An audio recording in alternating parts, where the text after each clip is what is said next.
Hey, Dad. Before we get to some of the questions, let me just start saying one. I guess we're back to doing Zooms, but happy to see everyone, and can't tell you how happy we are uh, to be back at Rupp. Obviously, last few weeks playing on the road and in tough environments, and looking at this week's games. You know, this game could be looked at as a trap game.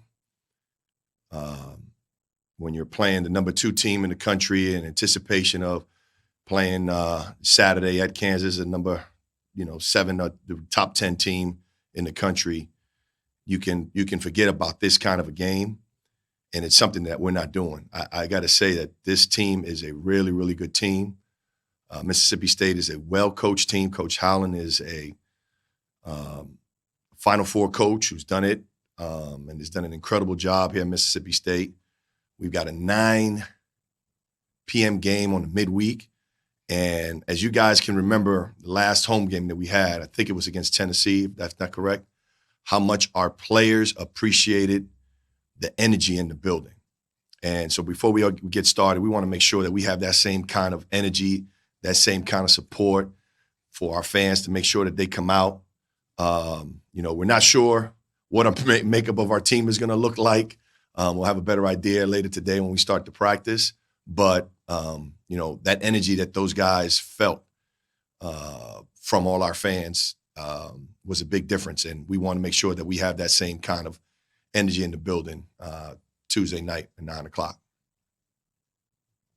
All right. I just had to get that out the way and just some thoughts. But any questions? John Hale, we'll start with you. Orlando, obviously Cal has talked a lot about not wanting to put Shaden out there before he's ready and doing a disservice to the player. Can you just explain a little bit what that looks like? What are the risks of playing a guy too early when he maybe hasn't got up to full speed with you all yet? Well, yeah, you gotta understand the pace of the game. You gotta understand the assignments, the defensive schemes, the timing on offense. The other 4 players that would be on the court with them, what kind of synergy that means, what kind of synergy they have, and that takes time to build.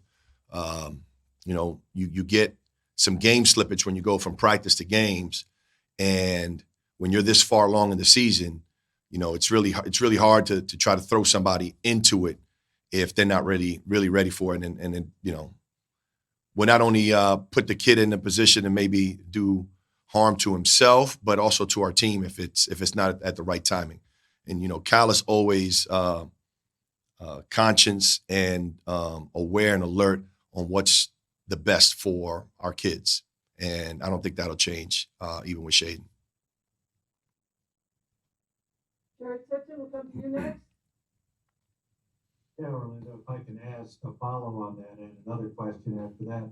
How far along do you think Shaden is in that process of getting up to speed? He's coming along, but he's only been with us for 2 weeks, So it's hard to expect for him to be caught up where guys have been going and practicing and working since the summer. But he's doing great.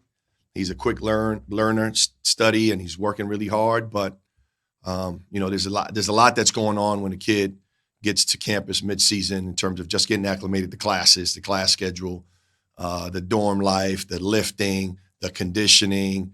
Then you start throwing in everything else, all the details that go into it. It's one of the things that he's been surprised about is how much information, how much detail everything is. So he's getting acclimated, but it takes time.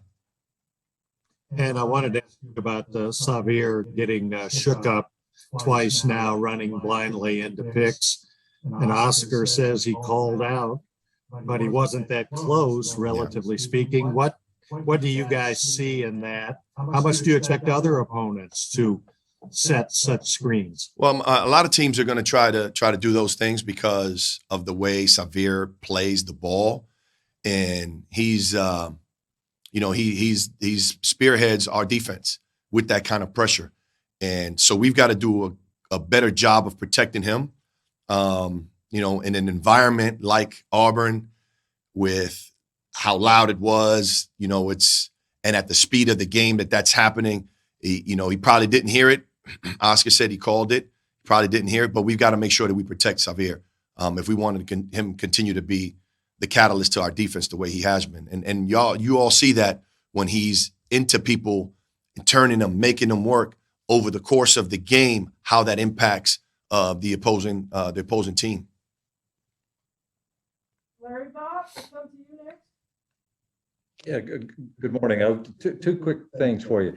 Just kind of update us on TyTy, even though I guess you're not going to based on what you said about waiting to practice. But then also, what made you want to reach out and send that message to the fans so much today? Are you that worried about Tuesday night, or it's just something you wanted to do anyway? It's both. It's something that I wanted to do just from the reaction of our players to the fans and the way they played, and understanding that we're playing a really good Mississippi State team. They're 4-2. They're well coached. They're a physical team, and any advantage that we can have, especially at home, we need to have. And understanding how this game could be looked at as a trap game. When you're anticipating a Kansas Saturday and coming off on Auburn, the second-ranked team in the country, on the road. I mean. But we know that this is a really, really tough game, and it's going to be a physical, hard-fought game because of what Mississippi State brings to the table. TyTy, what I can say is we'll find out later in practice if he's going to be available or where he's at or what his status is. I have no idea. I guess he's like the rest of us. He's day to day. Go ahead.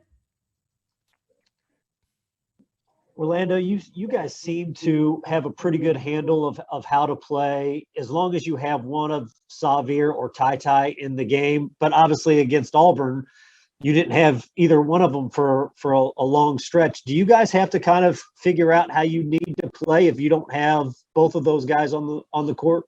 Absolutely. I think it's something that we're concentrating on and working. And obviously it's hard to practice and say, okay, if they're available, put them to the side and not practice them.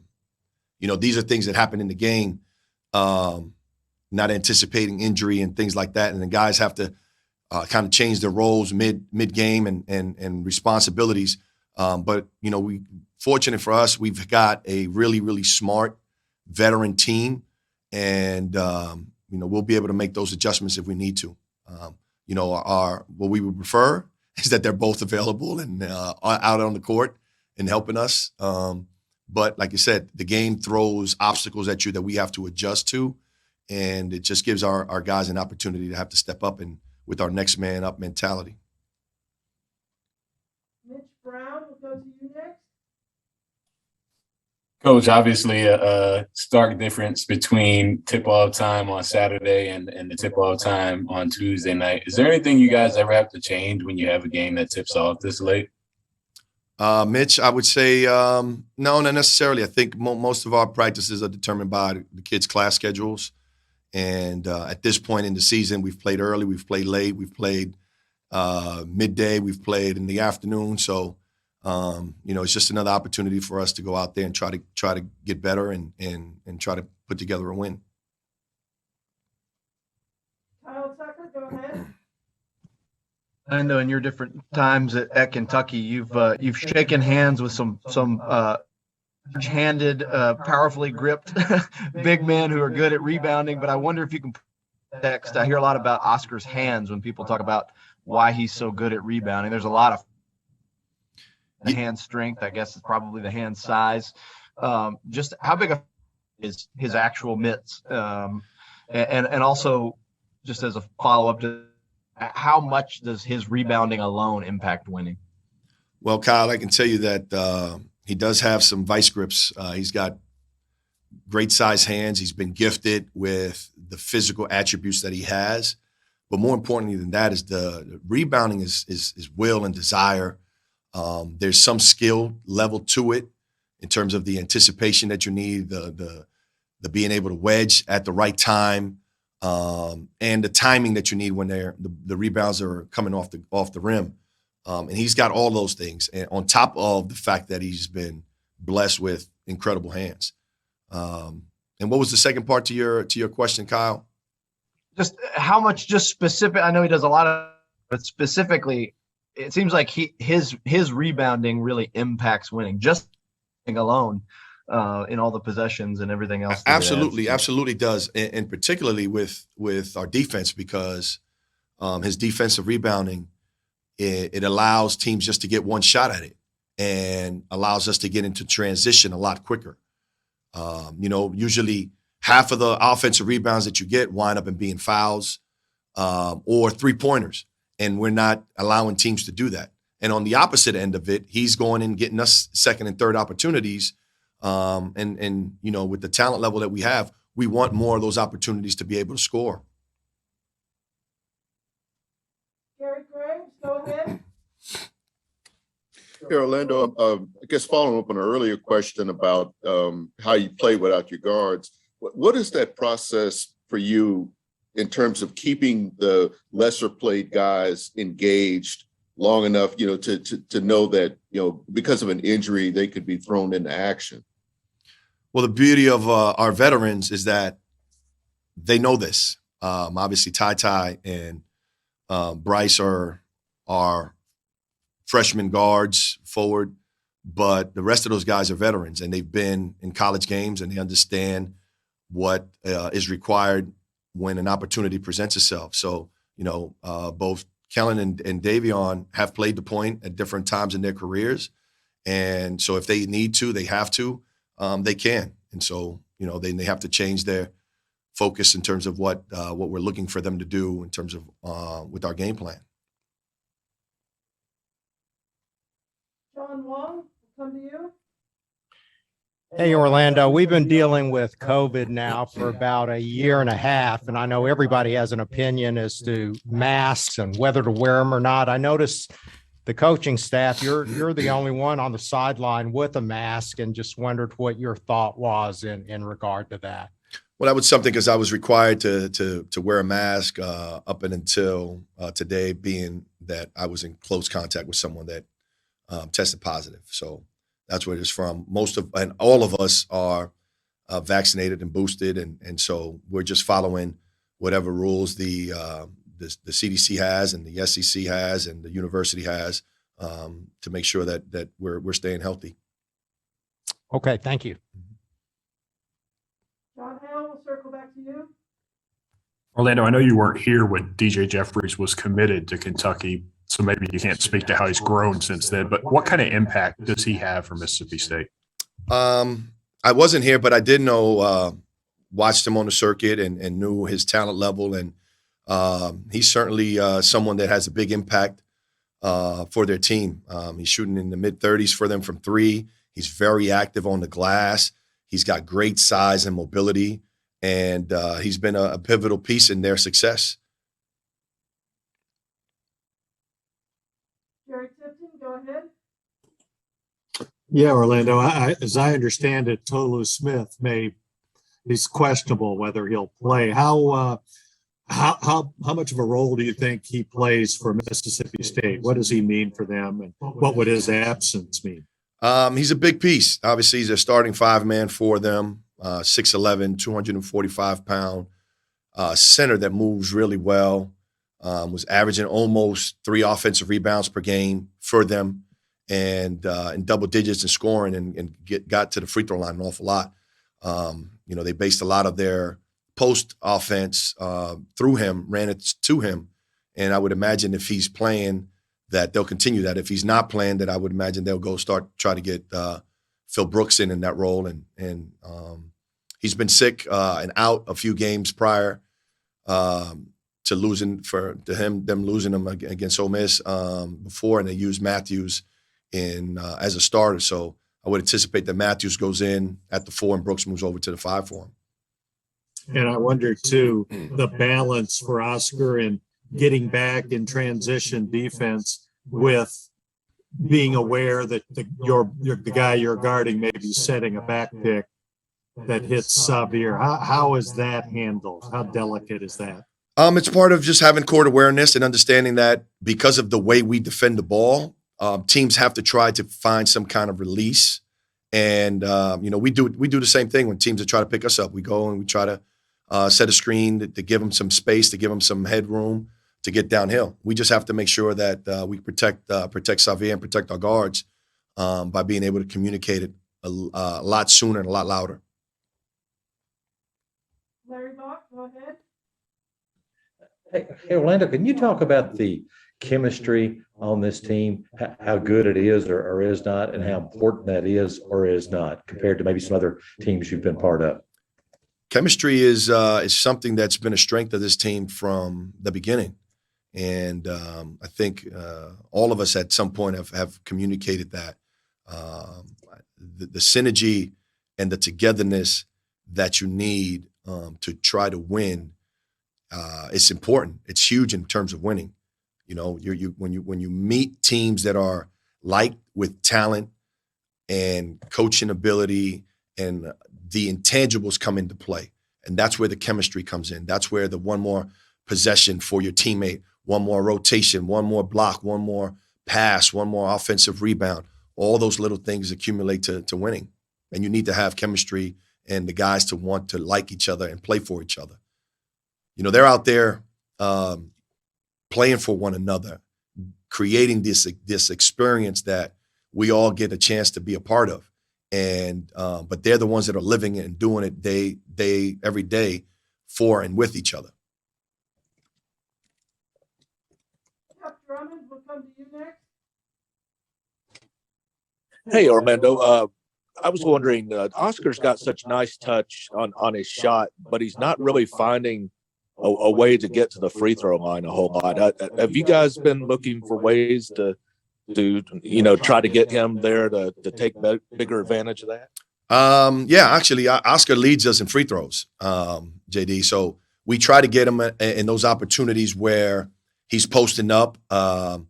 And fortunately for us, he's does such a great job of catching in the paint, catching the ball in the paint close to the rim, where he doesn't have to bounce it. He just turns and scores. So sometimes you're not going to be able to get those fouls. We would prefer to get them on the offensive glass, but a lot of times he does a great job of rebounding it and kicking it out for threes. He does have a great shot out to 17, 18 feet. He's demonstrated that. He's shown that. And so, because of the way we play, a lot of times we don't get to the free throw line a lot. And, often it's because of our guards getting to the mid-range, throwing floaters, pull-ups, and the ones that we miss, Oscar rebounds for. So, we'd like to get to the free throw line a lot more. And obviously those are judgment calls from the referees. But, I think we're doing a great job in terms of how we're scoring the ball in the early 80s. We have time for two more, John Wong and then Kyle Tucker. Can you kind of address the pace of how this team plays? I know Kentucky fans really love fast-paced basketball, and you're kind of in the unique position of having seen how some of Cal's previous teams have played. Can you just kind of compare the speed at which this team is playing this year? We love it. We know that that's one of our strengths. We want to play fast. We've got a lot of athletes. We've got a lot of guys that are in unbelievable shape, and we take pride in trying to get into the team's legs. At some point in the game, whether it's in the first half, end of the first half, early second half, mid second half, you can see that's where we start separating ourselves from teams, and we take a lot of pride in that. Is this a lot faster than how you remember some of the earlier Calipari teams have played, or comparable? It's comparable. It's comparable. And obviously, Xavier and TyTy are a big part of that in terms of the way we defend and the way Xavier picks up the ball and allows us to pressure the ball. And Oscar allows us to rebound the ball and get out. So.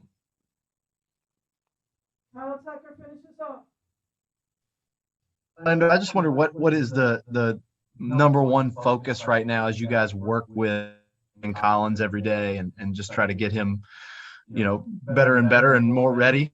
What do you focus on the most with him, and also where's his head right now? He's great. He's working extremely hard. He's getting extra lifts in.